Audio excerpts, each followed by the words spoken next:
نبی ہوں، میں اللہ کا آخری نبی ہوں۔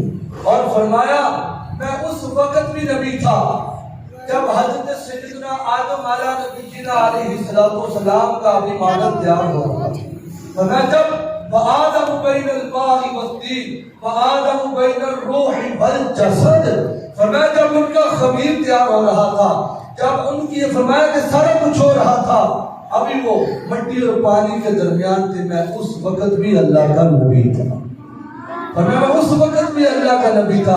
اور فرمایا لوگوں میں حضرت ابراہیم علیہ السلام کی دعا ہوں۔ حضرت ابراہیم علیہ السلام نے جب خانہ کعبہ شریف کی تعمیر مکمل فرمائی نا، تو پھر آپ نے جب خانہ کعبہ شریف کی زیارت کی دیکھ رہے تھے تو وہاں کھڑے ہو کر آج بھی سونے کی گالی ہے، اس کے اندر وہ پتھر موجود ہے جہاں حضرت سیدنا ابراہیم خلیل اللہ علیہ السلام کے قدم مبارک لگے ہیں۔ سوال یہ پیدا ہوتا ہے حضرت ابراہیم علیہ السلام دوسری جگہ پر بھی جاتے تھے تو دوسری جگہ پر آپ کے پاؤں کے نشان کیوں نہیں لگے؟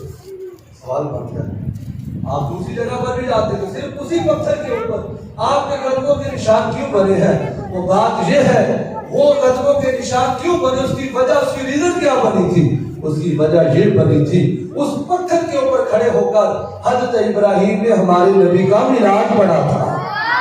جہاں تک پتھر کے اوپر آپ کے قدموں کے نشان موجود ہیں، اس پتھر کے اوپر کھڑے ہو کر آپ نے رب کی بارگاہ میں دعا مانگی تھی، یوں کہیں ہمارے نبی کی ناک پڑی تھی۔ اس پتھر کے اوپر کھڑے ہو کر خانہ کعبہ شریف کی طرف دیکھ رہے ہیں اور دعا کر رہے ہیں، ربنا وابعث فیہم رسولا، اے مالک جو تم نے آخری پیغمبر آخری رسول بھیجنا ہے، مالک وہ میری اولاد سے ہی پیدا فرما دینا۔ اس پتھر کے اوپر کھڑے ہو کر جب حضور کا نام نامی اس میں گرامی لیا تو آپ کے قدموں کے نشان اس پتھر نے محفوظ کر دیے۔ اس پتھر کے اوپر کھڑے ہو کر سرکار کی ناک پڑی جا رہی ہے۔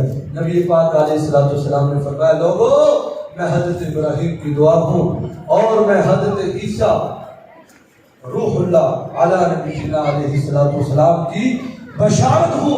فرمایا کہ میں اپنی ماں کا خواب ہوں جو میری والدہ ماجدہ خواب دیکھا کرتی تھی، اور حضور نے ارشاد فرمایا یہ جو مسجد میں لائٹیں لگی ہوئی ہیں، ہمارے گھروں میں لائٹیں لگی ہوئی ہیں، یہ تو کچھ بھی نہیں، یہ تو ہے ہی جگنو، یہ تو ہے ہی جگنو، اس کی کوئی گارنٹی نہیں، جب مرضی ختم ہو جائے۔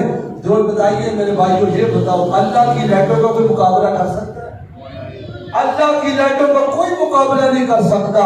اور حضور علیہ السلام کی والدہ محترمہ فرماتی ہے جب حضور علیہ السلام کی ولادت باعث ہوتی ہے، میں نے مکہ شریف میں بیٹھے ہوئے شام کے محلات کو دیکھ لیا، اور یار جس نبی کی ماں کی یہ شان ہے وہ ایک ملک سے دوسرے ملک تک دیکھ سکتی ہے، ایک شہر سے دوسرے شہر تک دیکھ سکتی ہے۔